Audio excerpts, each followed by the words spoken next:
soy Sadie Birch y bienvenidos a esta experiencia llamada Liderazgo Interior. Ahora es el turno del episodio 3 de la vida de Eduardo Verástegui.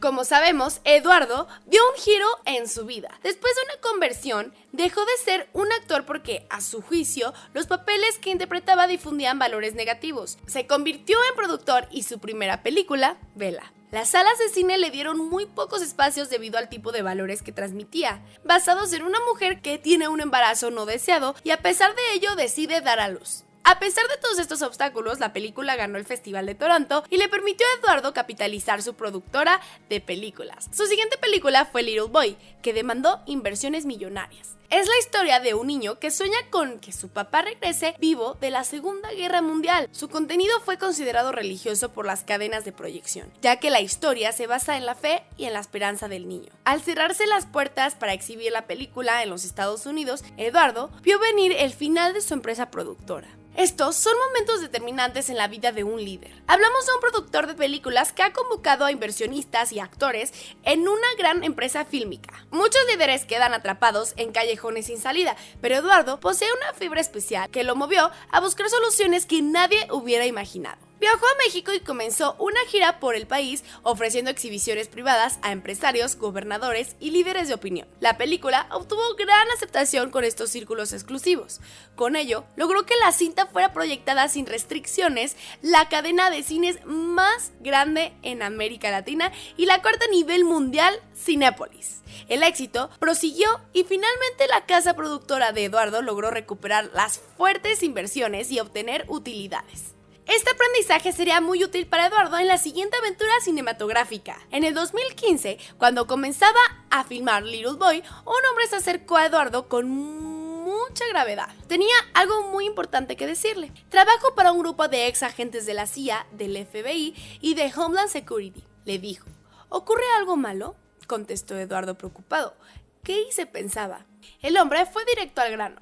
Quiero que conozcas a Timothy Ballard, el fundador de Operation Underground, nuestro grupo. ¿Y a qué se dedican?, preguntó Eduardo. Tenemos mucha experiencia en perseguir terroristas y delincuentes por lavado de dinero y trata de personas. Actualmente nos dedicamos a la trata. Eduardo se enteró que Tim Ballard ha dirigido diversos rescates de niños estadounidenses desaparecidos en países como Colombia, Tailandia y Camboya.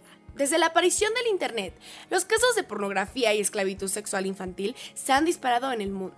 El hombre le propuso a Eduardo una reunión con Tim. Una vez reunidos, Tim le contó sobre la frustración que sentía cada vez que rescataba a un niño. Ese niño era su objetivo, pero debía dejar atrás a muchos más, violados hasta 15 veces diarias o destinados al tráfico de órganos. Tim pidió a sus superiores rescatar a todas las víctimas. No somos la Madre Teresa, respondieron. Limítate a tus objetivos. Decidió renunciar y crear un comando con los mejores exagentes de la CIA, FBI y Ejército norteamericano. Fundó Operation Underground Railroad y Nazarene Fund, dedicados al rescate internacional de niños víctimas de estas redes perversas. Tim dejó un empleo seguro para iniciar una aventura incierta y muchas más peligrosas, sin recursos, pero en el camino aparecieron benefactores para financiar más de 200 misiones. Hemos salvado a muchos niños, agregó, pero en el mundo hay más de 7 millones secuestrados y esclavizados. El proveedor principal es México y los consumidores más grandes son los americanos, seguidos por los canadienses. Aunque están en todos lados, vienen del primer mundo. Cuando te enteras de los números, 7 millones de niños secuestrados cada año en el mundo para fines de explotación sexual, obviamente yo me quedé en shock y él me dijo, recuerdo como si fuera ayer, Eduardo, es muy triste todo lo que te acabo de decir, pero es más triste que ahora que lo sabes no hagas nada, ¿qué vas a hacer?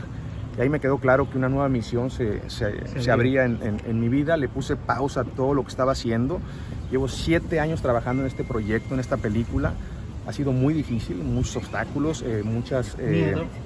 ¿Has recibido amenazas de muerte? Que miedo no, estoy dispuesto a dar mi vida por esto. Es una misión más grande que yo. Sí ha habido amenazas, ha habido ataques, pero pues, ¿qué esperaban? Pues ni modo que aplausos, ¿no?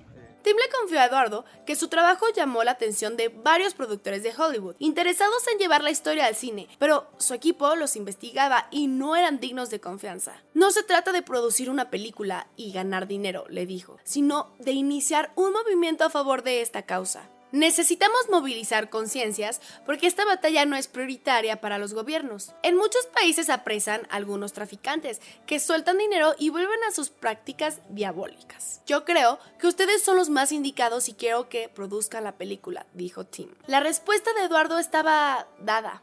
No sabía nada de la esclavitud sexual infantil, así que investigó y se deprimió. Quedó devastado al descubrir la magnitud global de esta tragedia y el dolor de los niños. Esto no podía ser más triste, pensó Eduardo, pero es más triste no hacer nada. Tim Ballard le pidió a Eduardo que en la pantalla lo representara Jim Caviezel, el Cristo de la Pasión de Mel Gibson.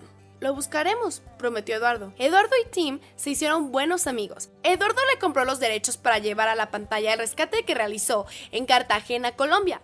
Liberaron a 123 niños en una sola operación que incluyó helicópteros, cámaras escondidas y riesgo de vida. Los niños, al saberse rescatados, comenzaron a cantar en medio de la selva. Era el sonido de la libertad, exclamó Tim entusiasmado. The Sound of Freedom. Este fue el título de la película. El mundo se nutre de fantasías como Superman, Batman y la Mujer Maravilla, pero los héroes reales existen, aunque rara vez salen a la luz pública. The Sound of Freedom narra la historia de los héroes de carne y hueso que arriesgan sus vidas enfrentando a los traficantes de personas, una esclavitud moderna que a veces termina en el abominable tráfico de órganos. Grabaron la película en Colombia. Eduardo fue el productor, Alejandro el director, Jim Caviezel el actor principal.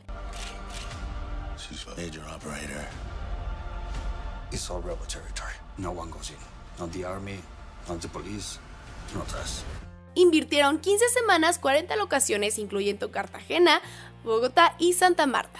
Mientras rodaba la película, el gobierno colombiano rescató en Cartagena a 250 niños esclavizados. Esto los impulsó todavía más. Lo que exhibe la película es una guerra entre el bien y el mal, con una cinematografía muy Rembrandt, llena de claroscuros y rayos de sol en la negra espesura de la selva. Hay mucha poesía, ha dicho Eduardo Verástegui. Son cosas invisibles que tus ojos y tu mente no ven, pero que tu corazón siente. En la vida real, cuando Tim Ballard decide dejar su empleo en el gobierno para lanzarse a una aventura por su cuenta, su esposa le ruega que se quede en la seguridad de su casa, junto a ella y sus hijos. Discuten, pero al final ella le dice, lo tienes que hacer. Ese eres tú, por eso me casé contigo. La actriz ganadora del Oscar, Mira Sorvino, interpreta a la esposa de Ballard.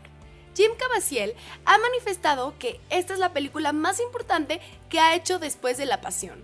Interpreta extraordinariamente la mirada triste de Ballard al momento de sacrificar a su familia, dejándolo todo para arriesgar su vida sin ningún apoyo institucional ni de gobierno.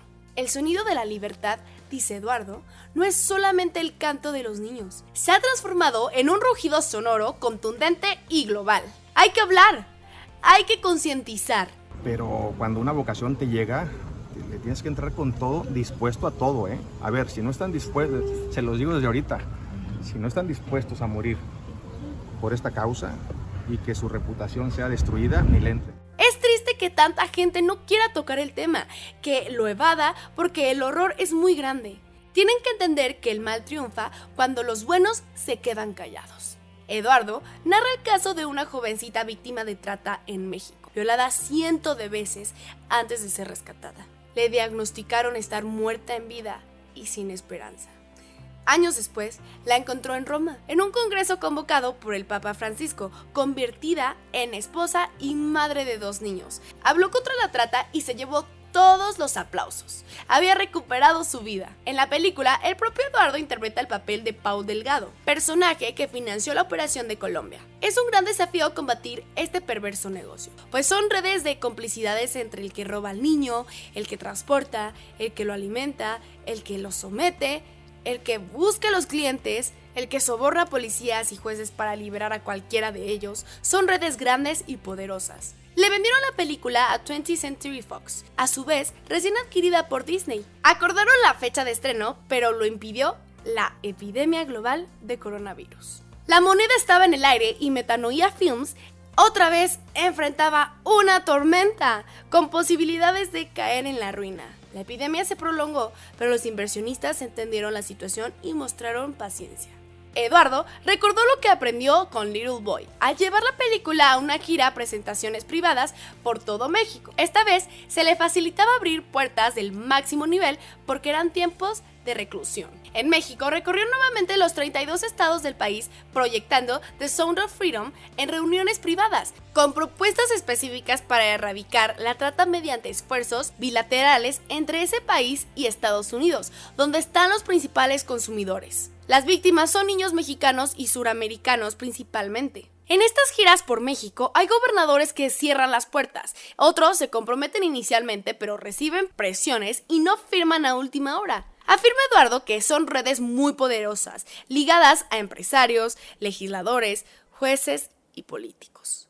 En una escala mundial, es el segundo negocio turbio después del narcotráfico. En algunos lugares, es el primero. Eduardo resolvió acatar el desafío que lanzó Tim Ballard, iniciando un movimiento global. Pronto, se percató de que paradójicamente el cierre de salas cinematográficas era en realidad una oportunidad. Convenía mantener las exhibiciones en exclusiva para los grandes círculos del poder antes de lanzarlos al gran público. El movimiento llegó a diversos gobernadores de México y Estados Unidos, a senadores y diputados, alcaldes y funcionarios de ambos países. Eduardo realizó una presentación privada al presidente de los Estados Unidos, Donald Trump, quien lo nombró asesor de la Casa Blanca en la iniciativa Prosperidad Hispana.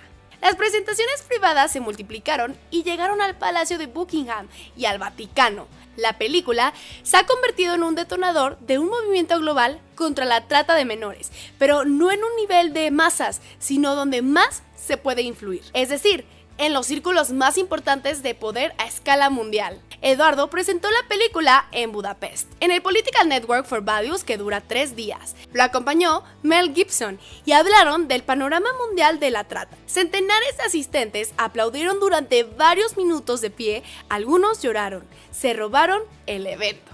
Fue el comentario del organizador. Fuimos creados, afirma Eduardo, para trabajar en una misión única que nadie más puede hacer. Debemos encontrarla, porque Dios nos ama y estamos aquí por razones específicas que muchas veces no entendemos. Las reacciones son muy variadas. Algunos se acercan y ofrecen ayuda. El movimiento está en marcha. La causa es la libertad de cientos de miles de niños esclavizados sexualmente alrededor del mundo. Eduardo Verástegui nunca imaginó que su decisión de producir cine basado en valores llegaría a estas alturas. A muchos les simpatiza, otros desconfían de él, a otros no les interesa. Lo importante es la muestra de liderazgo interior de Eduardo, que lo condujo a un liderazgo social de alcance global, con grandes posibilidades de impacto positivo en un tema humanitario que es real y constituye un infierno para mucha gente. Esta es la historia que hemos querido compartir contigo. Te esperamos en el próximo relato de la vida de grandes líderes dentro de esta experiencia formativa, Liderazgo Interior. ¡Hasta pronto!